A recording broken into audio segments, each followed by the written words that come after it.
Welcome, Michelle. Thank you so much for coming on Moms Don't Have Time to Read Books to discuss Survival of the Thickest. I'm so excited to be talking to you. I'm excited to be talked to. Oh my gosh. Okay, for people who aren't familiar with your work, could you give us a little background on why you wrote this book and what it's essentially about? What a loaded question. Well, I've been doing stand-up damn near 20 years. I know I age really well. And so, I've sort of made the jump into acting and hosting and TV and film and all this really fun stuff. But, my true love is stand-up, and I've been doing a lot of podcasts and storytelling shows. And I realized, wow, there's other things I could share with people besides these like funny, haha, sassy girl moments. And so, especially after going through a 5-year battle of IVF to try and have children, it was really hard being the happy clown with big titties and freckles. And so, as I quietly was going through these really painful experiences, I was also out and about, probably working the most I've ever worked.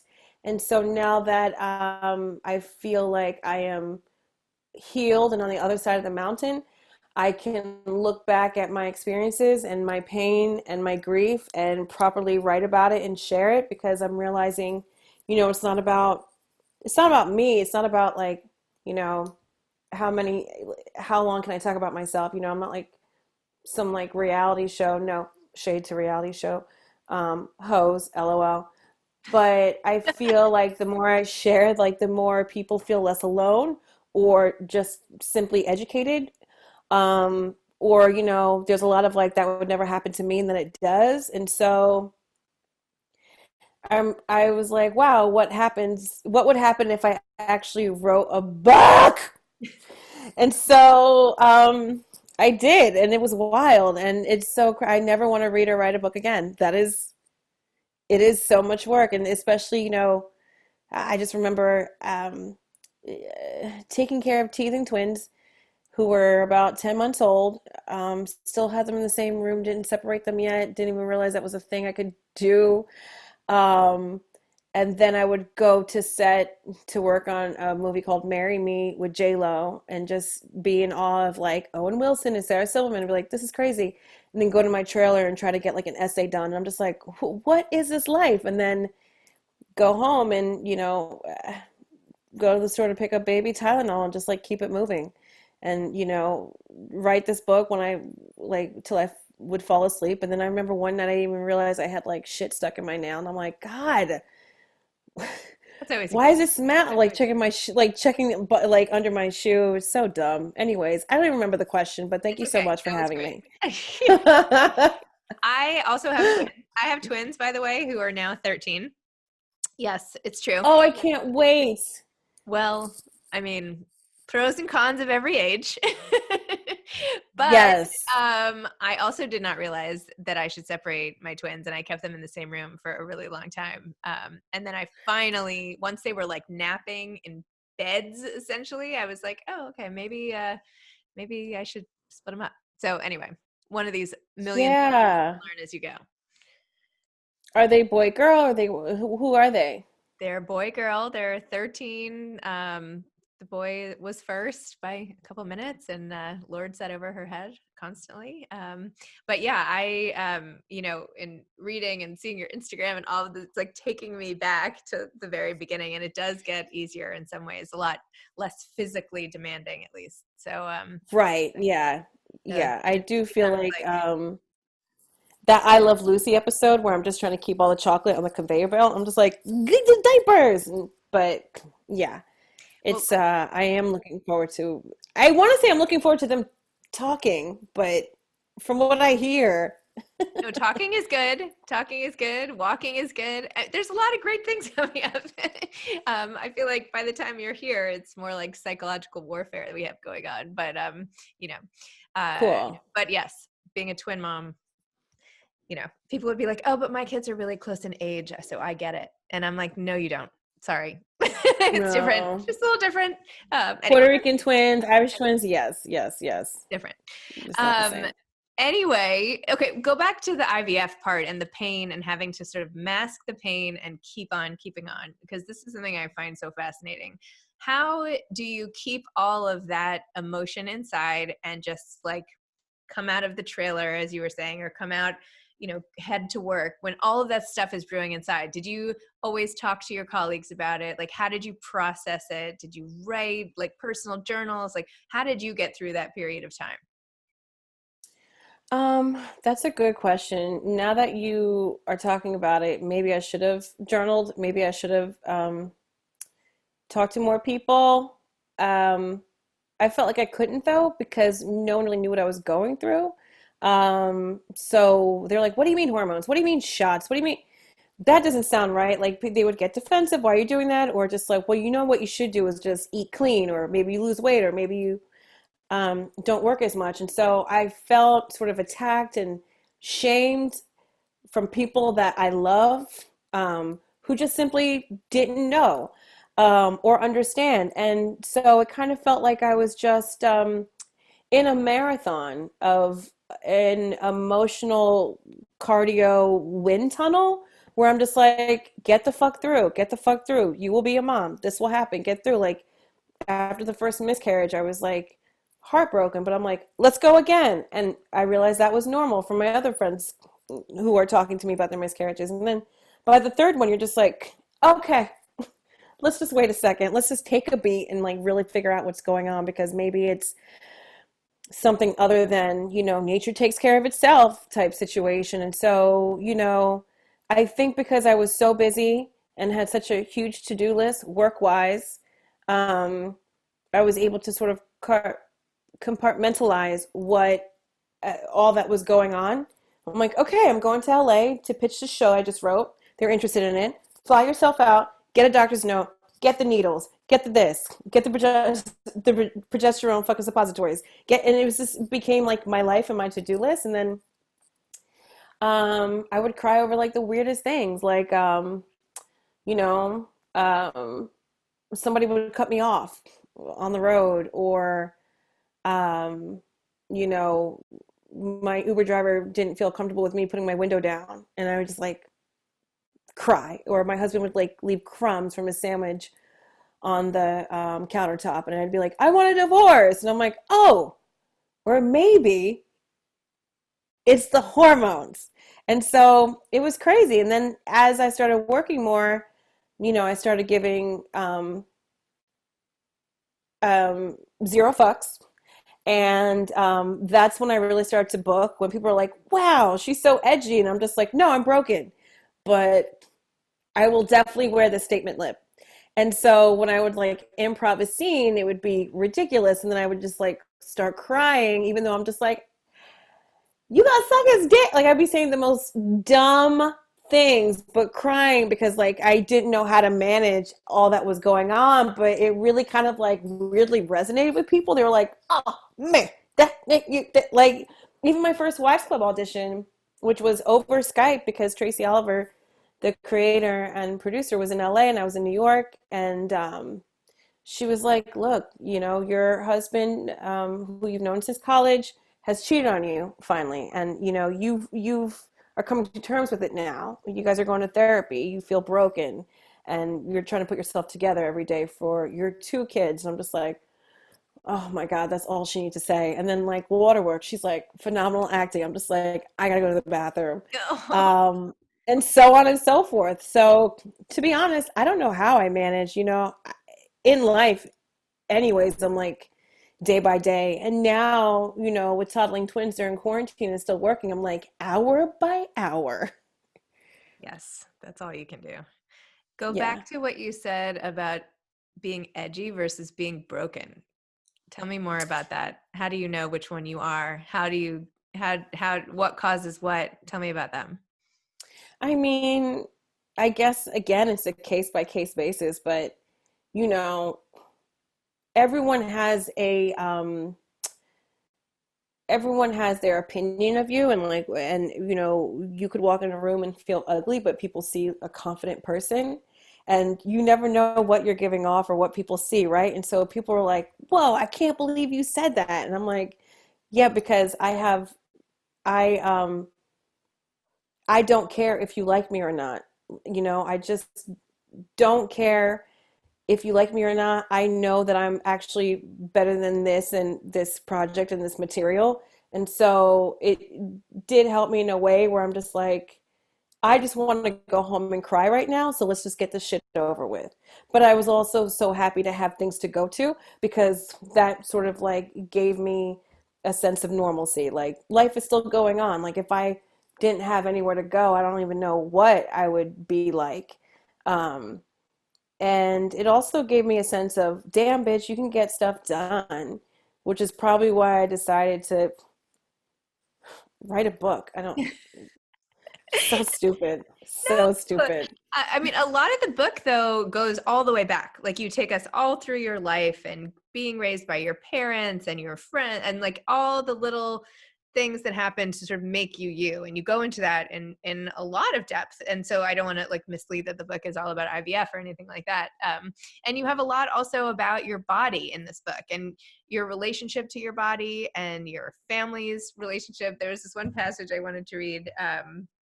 Uh, with your dad, you said there was this one time when I was about 15 and my father said to me, stop eating pasta in front of your boyfriend and you should lose 20 pounds because then you'd be so beautiful. I stopped right there. I told him off. I said, I'm beautiful no matter what, 20 pounds or not. And if someone is going to love me, they are going to love me for me. His look changed immediately and he said, that's my girl. Ugh. Isn't there a better way? Do we have to be G.I. Jane right now at the dinner table, Dad? It's too much. Oh my gosh. So how do you feel about, you're very open about your relationship with your body. Tell me how you feel about it now, especially after having twins. Well, I didn't have twins, right? So I had a surrogate. And for me, I was like, how am I going to feel taking care of these babies if I didn't carry them? And that lasted for like 5 minutes because I'm just like, oh no, they are mine and I am theirs. And she is a part of our village and extended family, chosen family, which is amazing. And I'm so sorry. I totally knew that. And I remember reading all that and I don't know why I said that. So I apologize, but I did know that. no, Anyway, that's keep going. okay. Keep going. No, that's okay. No, I still feel like a warrior princess because I went through 5 years of fucking crazy, rigid hormone taking, spreading your legs 3 times a week to get tested, blood 3 times a week. Like I feel like I've done it all. So, but to get back to what you were saying, I mean, I did gain weight during IVF, and I was so used to it by then, fluctuating because I have been since I was 11, that I'm like, it is what it is, and I'll do what I can. I didn't get that overnight. I developed quite quickly, and I talk about wanting a banana seat bike for my birthday, my 12th birthday, and I ended up with like woman-sized tits, and to get unwanted attention from older men is gross, and to be shamed by older women is also, really disgusting. And I feel like we have to help kids kind of shape who they are in a positive way, and that our bodies are all different, and that there isn't one way to look or be, and that's okay. And also how to speak up for themselves. Like, yes, definitely respect your elders, say please and thank you, but you don't have to take people's criticism. That's wild. And I think that was the hardest part, actually, writing the book, was trying not to make it sound like I was mad at my parents, um, you know, because there was a lot of shame from them to not stick out my chest. But I'm like, I'm standing up straight. You've told me to stand up straight my whole life. Or why are you wearing that? I'm still wearing the same thing I've always worn. It's just, this is how my body is. By the way, every woman in my family looks like this. Like, why all of a sudden is it a thing? And so, for me, well, it definitely survival of the thickest in terms of like having a thick body, but also not shaming people for who they are or what they want in life. That is, like, I hope, a takeaway. Whether it's wanting to be with multiple partners to figure out, like their Julia Roberts in like Runaway Bride, how they like their eggs, you know? I refer to that scene all the time. Thank All you. the time. Like, I'm so glad you said that. I think about that all the time. I mention it to people. Yeah. Yes. So true. So Thank you. true. Nobody ever understands. I'm just like, What? No, it's like one of my favorite scenes. Yeah. thank you. And I just feel like where are they now? Like her and is it Richard? What's his name again with the gray hair? Yeah. Richard Gere? No. Oh my God, I was gonna say Richard Marx. That's where my brain is at. It is Richard Gere. They should get together and do something else when they're gonna be like cool grandparents, I Yeah, swear. the grandparents. They'll be like the new Diane Keaton.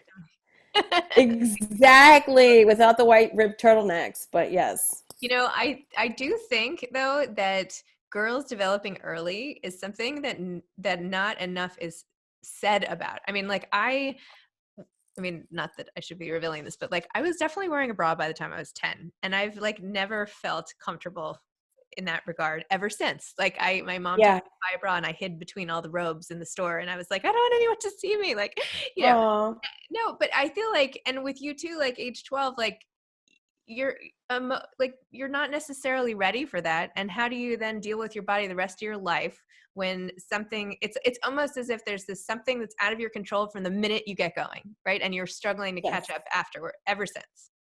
Yeah. Not only are you struggling to catch up, but you also want to fit in because you're at that age where you don't want to be different. Yes. And then, you become a teenager, a young adult, and everyone has a different relationship with sexuality. And because we were religious, it was just like shame on shame on shame on shame on shame. But I knew deep down inside that, you know, I want to be this happy, vivacious, sassy, let's see what it looks like naked person. But, those people sounded like mean and bad people. And then when I finally moved away and had sex, I was like, no, this is great. This is amazing. And there's nothing wrong with that at all. In fact, it was like a great lesson in sort of speaking up for what I wanted, whether it was dating somebody casual or we were serious or whatever it was. It's like, oh my God, there's no classes in school that will tell you how to speak up for yourself. At least when I was going to school, I don't know about now, there's like a class for everything. But yeah, I mean, I think it's a wonderful lesson. And I feel like, wow, I'm in comedy, they always tell you to learn from the good and the bad, like learn from when someone's killing on stage and when someone's just dying, which is very violent now that I'm saying that out loud. But I feel like the same could be said from your childhood experiences. Do you feel like when you were writing the book that it always had to be funny? Like, did you, as a comedian, do you feel like I better make this section funny, or how do I turn this piece? Because a lot of it was very funny, but a lot of it was there was pain beneath some of the humor, right? So how did you approach Yeah. in terms of tone? I mean, I couldn't answer that. I was just truly like, these are the stories I want to share, get it done on paper because it's easier to do a show or host a dinner party or a storytelling show and just talk it out. But to put it in print, I'm just like, all over the place. And as I am on stage, I'm just like, what's the beginning, middle, and end? And so I never thought about being funny because I feel like that's there no matter what. Even the way I describe something, everyone's just like, who the fuck? And I was like, me. That's how I describe it. Like emotional cardio is the only cardio I'll be doing. Everyone's like, who says that? Me, bitch. So like I already knew it'd be funny, but I also knew that I want to share these more painful, more sincere moments. But yeah, I was just like, get it done. That's been a big thing for me. It doesn't have to be perfect, but it's just got to get done. And why did you say that this is like the worst thing you've ever done and that you would never want to write about it again? Ah! Well, I mean, again, it's like the sheer hours that it takes to write something is crazy. And for me at least, I have like every hour booked in my life, in my day. I even have like an hour to relax. If I do, like I will say, I'm gonna go in this dark room. It's usually my closet, and I just let me do my thing. So it was just an added thing that I had to put in the schedule of already crazy, and then also I'm just sort of be vulnerable in a way that I never had before. Like it feels like, what if I just made an album, a singing album, and I'm like, okay, Christina Aguilera, listen to this. It's like, I'm not a writer. I'm not a writer. Like, I've written, like, TV is and punch ups and shit, like, is like so much different than an author. I can't even say author. So yeah, and then like the edits where you have to like go back and read it, and then like the notes where someone else has read it. It's so crazy. It does feel like you are fully frontally fucking naked getting a pap smear in Times Square. Wow. That would not be my list of things to do. So yeah, I can see why you wouldn't want to do it again. So, and I know how busy you must be because we scheduled this at like 10:15, and I'm like, that is a really busy person who's scheduling things on the quarter hour. Do you know what I mean? Like, I anyway. know. Well, I'm in England right now. Oh my goodness. Yeah, I'm in Manchester. Off the record, is that how you say it? Sure. Filming The Circle, which is the show I host on Netflix. And so it films in England. And so I managed to bring the kids and our nanny with us because I'm here for 6 weeks. Well, 2 more weeks, 4 weeks down. Wow. Can't wait to go home. At least you got to travel. I feel like there's been no travel allowed for so long. But anyway. Yeah. So what is coming next? You're always doing a million things, and now you've got this book launch on top of everything. So what is like your next year? Do you have any idea? Like, what's it looking like for you? You have so much. Well, first of all, shout out to whatever dog just shook themselves. I know. I love a good so shake. sorry. I am so No, sorry. I love it. I have a lab mastiff, and so It's a lab. she It's a shakes black like a lab. pony. Yeah, black lab. Oh my God. And when Lola like cleans herself in the morning, it just sounds like a wet bag of dicks. I'm like, girl, do it outside. Anyways, I'm so sorry. We could just edit that out. We'll edit that out. What's next? I feel like something is next, but I don't remember. But you know, I'm also like, for once in a long time, not living in the what's next, what's next. I'm just like, this is dope. Let's just enjoy this. Like, I'm not hooked up to a ventilator. I've just dropped some really important Black Joy content that I've worked really hard to put together. Sucks that there's a quarantine, but also amazing that people are enjoying it within like a pandemic and a race revolution. Fucking bananas. And so I think for me, you know, I really enjoy acting and hosting and all the above. I really also enjoy being the bridesmaid, but I can't wait to be the bride. Amazing. So what advice would you have to aspiring authors? And don't say like, don't write the book, because it has to be a little more positive than that. Oh my goodness. Well, I said it already. I mean, don't worry about it. Don't worry about it being perfect. Just, it doesn't have to be perfect. It just has to be done. You can always go back and edit, but you know, I think that, and also, don't do whatever you think people want to hear. That's whack. You know, do what you are passionate about. And that could be anything. It could be knitting or snails or beaches or, you know, whatever time in your life, or just a collection of like essays and short stories. It doesn't have to, no one is Stephen King out the damn gate. Very true. Start somewhere. That was like more than one piece of advice, but here we are. You know, people can need all the advice they can get. I think that's awesome. Well, thank you. Thank you for talking about your book. It was so good and so funny, and a really refreshing style. I mean, you just like, woof, you know, tell it like it is. And, I mean, no choice. I I know. I was like, I'm trying to like go through the essays and like figure out what I want to do as a promo video. And I'm just like, what? Who was like, you know, if your relationship stinks like fish is probably extra pussy. Like, that's something I wrote. I'm someone's mom. I'm a good person. Anyway. Well, nice to meet you. Nice to meet you. Best of luck with the launch and everything else. And it was so nice to share some time with you today. Likewise. Bye. Bye.